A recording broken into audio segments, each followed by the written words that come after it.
તો दोस्तों સૌપ્રથમ સમાચારની વાત કરીએ તો ગુજરાતમાં મેઘતાંડવની એન્ટ્રી તો ગાજવીજ સાથે ધબધબાટી બોલાવશે વરસાદ।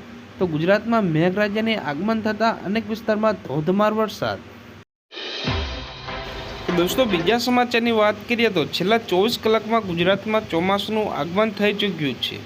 ખાસ કરીને સૌરાષ્ટ્રના મોટાભાગના તાલુકામાં વરસાદી માહોલ જામ્યો, જેમાં સૌથી વધુ બોટાદ, ભાવનગર, અમરેલી જિલ્લામાં વરસાદ રહ્યો હતો। તો હવામાન વિભાગ અનુસાર 24 કલાકમાં 221 તાલુકામાં વરસાદ જોવા મળ્યો, જેમાં સૌથી વધુ બોટાદના ગઢડામાં વરસાદ જોવા મળ્યો તો 14 ઇંચ જેટલો વરસાદ પડ્યો છે। તો આ ઉપરાંત પાલીતાણામાં 11.9 ઇંચ અને સિંહોરમાં 11.6 ઇંચ વરસાદ રહ્યો છે। તો રાજ્યમાં આજે કેટલાક જિલ્લામાં ભારે વરસાદની આગાહી તો ગાજવીજ સાથે ભારે વરસાદ રહેશે। તો આજે કચ્છ, ગીર સોમનાથ, જૂનાગઢમાં અતિ ભારે વરસાદની આગાહી।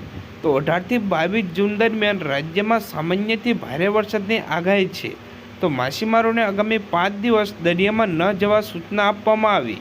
તો પવનની ગતિ 25થી 35 કિમી પ્રતિ કલાકની રહેશે। તો અમદાવાદમાં હળવાથી મધ્યમ વરસાદની આગાહી। હવામાન વિભાગની વરસાદને લઈને મોટી આગાહી, જેમાં સુરેન્દ્રનગર, રાજકોટ, બોટાદ, જૂનાગઢ, પોરબંદર, દેવભૂમિ દ્વારકા, ગીર સોમનાથ, દીવમાં ઓરેન્જ એલર્ટ જારી કરવામાં આવ્યું છે, જ્યારે અન્ય જિલ્લામાં યલો એલર્ટ આપવામાં આવ્યું છે। તો માછીમારોને દરિયો ન ખેડવા IMDએ સૂચના આપી છે। જૂન મહિનાના અંતિમ અઠવાડિયામાં 18, 19 અને 20 જૂનના રોજ ઘણા ભાગોમાં વરસાદ થશે। તો કેટલાક ભાગોમાં ભારે વરસાદ થવાની શક્યતા વ્યક્ત કરવામાં આવી છે। તો પશ્ચિમ સૌરાષ્ટ્રના ભાગોમાં જૂનાગઢ, નવસારી, સુરત, વલસાડ, ખંભાત, નર્મદામાં વરસાદની આગાહી વ્યક્ત કરવામાં આવી છે। તો આ સિવાય તેમણે મધ્ય ગુજરાતના ભાગોમાં વરસાદની આગાહીની શક્યતા રહેલી છે। હવામાન નિષ્ણાત અંબાલાલ પટેલે વરસાદને લઈને ફરી એકવાર મોટી આગાહી।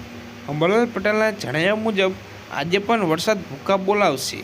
તેમણે ગુજરાતમાં ભારે વરસાદ થવાની સંભાવના વ્યક્ત કરવામાં આવી છે। તો છેલ્લા 24 કલાકમાં સૌથી વધુ વરસાદ ગઢડામાં જોવા મળ્યો, જ્યારે પાલીતાણામાં 24 કલાકમાં 11 ઇંચ, જ્યારે બોટાદમાં 24 કલાકમાં 11 ઇંચ વરસાદ જોવા મળ્યો।